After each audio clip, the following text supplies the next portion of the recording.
Assalamualaikum warahmatullahi wabarakatuh. Salam sejahtera, selamat berjumpa kembali dalam channel Rudiansa. Pada video-video saya sebelumnya telah disampaikan analisis perekonomian beberapa provinsi yang berbasis tabel IRIO tahun 2016 seperti Provinsi DKI, Provinsi Nusa Tenggara Timur, dan Provinsi Riau. Pada kesempatan kali ini saya akan mencoba menyampaikan terkait dengan analisis perekonomian Provinsi Banten. Baik, jadi tabel IRIO ini menggambarkan tentang hubungan timbal balik saling keterkaitan antar wilayah dan antar kegiatan ekonomi dalam perekonomian secara menyeluruh. Penyajian tabel IRIO dalam bentuk matriks di mana masing-masing barisnya menunjukkan bagaimana output suatu sektor di suatu wilayah dialokasikan atau digunakan untuk memenuhi permintaan antara dan permintaan akhir wilayah lainnya dan wilayah yang bersangkutan. Sedangkan masing-masing kolom menunjukkan pemakaian input antara dan permintaan akhir yang berasal dari wilayah lain dan wilayah bersangkutan, serta input primer oleh suatu sektor dalam proses produksinya. Mungkin untuk lebih memudahkannya, kita lihat gambar berikut ini. Jadi di sini kalau kita perhatikan ya, tabel IRIO berukuran 17 kali 17 industri.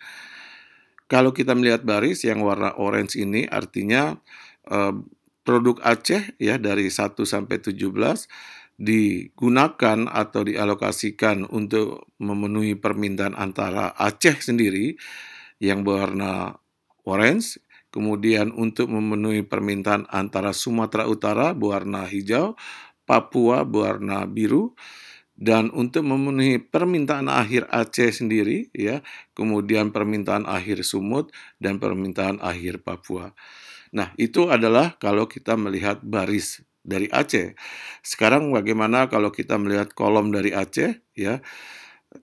Kolom dari Aceh ini yang memperlihatkan struktur input ya atau struktur biaya dalam melakukan proses produksi. Jadi dalam proses produksinya Aceh memerlukan input dari Aceh sendiri yang berwarna orange, kemudian memerlukan input dari Sumatera Utara yang berwarna coklat, kemudian dari Papua berwarna biru, dan seterusnya. Demikian juga di kolom permintaan akhir ya, dalam memenuhi permintaan akhir di Aceh itu dipenuhi dari Aceh sendiri ya, yang berwarna hijau, coklat itu yang dari Sumatera Utara, kemudian kuning yang berasal dari Papua. Demikian sekilas mengenai bagaimana cara membaca tabel IRIO. Berikutnya adalah perbedaan tabel I/O dan tabel IRIO ya. Jadi kalau tabel I/O itu adalah suatu matriks yang memperlihatkan transaksi antar sektor ekonomi yang terjadi di wilayah yang bersangkutan atau sering disebut juga dengan intra-region I/O table ya. Sedangkan tabel IRIO ya selain memperlihatkan transaksi antar sektor ekonomi juga transaksi antar wilayah. Makanya sering disebut juga dengan interregional ya, keterkaitan antar wilayah I/O table. Tabel I/O setiap provinsi tahun 2016 dapat dilihat pada website masing-masing BPS provinsi ya yang ada di 34 provinsi. Sedangkan tabel IRIO tahun 2016 dapat dilihat pada website BPS Pusat atau BPS RI. Nah, sekarang kita mencoba melihat bagaimana peran PDRB Provinsi Banten dalam perekonomian nasional ya. Di sini kita lihat dalam grafik ini ya bahwa Banten menempati urutan ke-7 terbesar dalam peta ekonomi regional Indonesia tahun 2020 dengan kontribusi sebesar 3,97%.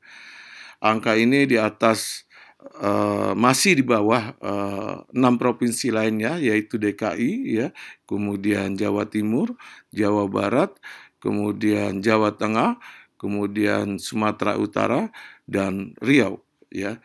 Jadi PDRB Banten cukup besar ya sehingga menempati urutan ke-7. Berikutnya adalah kita melihat bagaimana struktur ekonomi Provinsi Banten berdasarkan tabel input output atau tabel IRIO. Jadi pada tahun 2016 ya, ini dari tabel I.O. Banten, ada 7 sektor kunci di Banten yang memiliki kontribusi cukup besar ya terhadap pembentukan PDRB Banten, hampir 50%, yaitu industri makanan, industri kimia, industri logam, kemudian konstruksi, perdagangan, angkutan udara, dan rel estate. Nah, ketujuh industri ini nilai tambahnya hampir 50% dari PDRB Banten pada tahun 2016. Berikutnya, bagaimana struktur penyediaan dan permintaan di Banten, ya. Jadi pada tahun 2016 itu total permintaan barang dan jasa Banten sebesar 1.715 triliun rupiah yang digunakan untuk memenuhi permintaan antara sebesar 600 triliun dan untuk konsumsi akhir atau permintaan akhir sebesar 1.114 triliun. Kemudian untuk memenuhi permintaan ini disuplai dari produk domestik Banten sendiri sebesar 1.203 triliun, disuplai dari produk impor luar negeri 256 triliun, dan impor antar provinsi sebesar 255 triliun.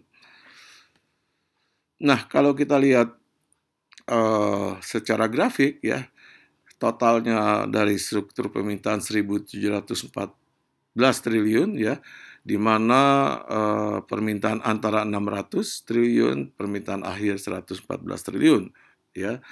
Kemudian dari permintaan akhir ini konsumsi rumah tangga dan ekspor antar provinsi hampir sama ya nilainya 376 dan 379. Kemudian pembentukan modal, ekspor luar negeri dan konsumsi pemerintah. Nah, ini struktur permintaan dari barang dan jasa di Banten. Sedangkan struktur penawarannya ya sebagian besar untuk memenuhi permintaan berasal dari produk domestik Banten sendiri sebesar 1.203 triliun, impor luar negeri 256 dan impor antar provinsi 255. Sekarang bagaimana kita melihat produk domestik dan impor digunakan untuk memenuhi setiap komponen permintaan akhirnya ya. Ini saya buat tabelnya dalam persentase ke kanan itu sama dengan 100 ya. Artinya produk domestik dan impor antar provinsi sebagian besar digunakan untuk memenuhi konsumsi akhir. Sedangkan produk impor luar negeri sebagian besar digunakan untuk memenuhi konsumsi antara, yaitu sebesar 62,27% ya. Nah, ini adalah struktur dari permintaan dan penawaran barang dan jasa di Provinsi Banten ya. Kemudian kalau saya buat kolomnya sama dengan 100, itu memperlihatkan bagaimana setiap komponen permintaan akhir dipenuhi oleh produk domestik dan impor ya. Jadi sebagian besar setiap komponen permintaan akhir itu dipenuhi oleh produk domestik Banten ya sebesar secara total 70,19%. Kemudian dari luar negeri 14,94%, impor antar provinsi hampir sama 14,87%. Nah, ini adalah struktur supply dari setiap komponen permintaan akhir ya. Bisa kita analisis lebih jauh lagi. Berikutnya adalah neraca perdagangan Provinsi Banten ya. Ini adalah kelebihan tabel IRIO karena tabel IRIO itu memperlihatkan keterkaitan atau perdagangan antar wilayah ya. Baik. Jadi secara total neraca perdagangan Provinsi Banten mengalami surplus 25 triliun selama tahun 2016 ya, di mana net ekspor luar negeri mengalami defisit ya sebesar 98 triliun, sedangkan antar provinsi net ekspornya surplus sebesar 123 triliun ya. Nah, sekarang kita coba melihat bagaimana perdagangan antar provinsi ya dari Provinsi Banten ini karena IRIO ini keunggulannya adalah bisa memperlihat keterkaitan antar provinsi. Nah, jadi dari sini ini adalah neraca perdagangan antar provinsi antara Banten dengan 33 provinsi lainnya.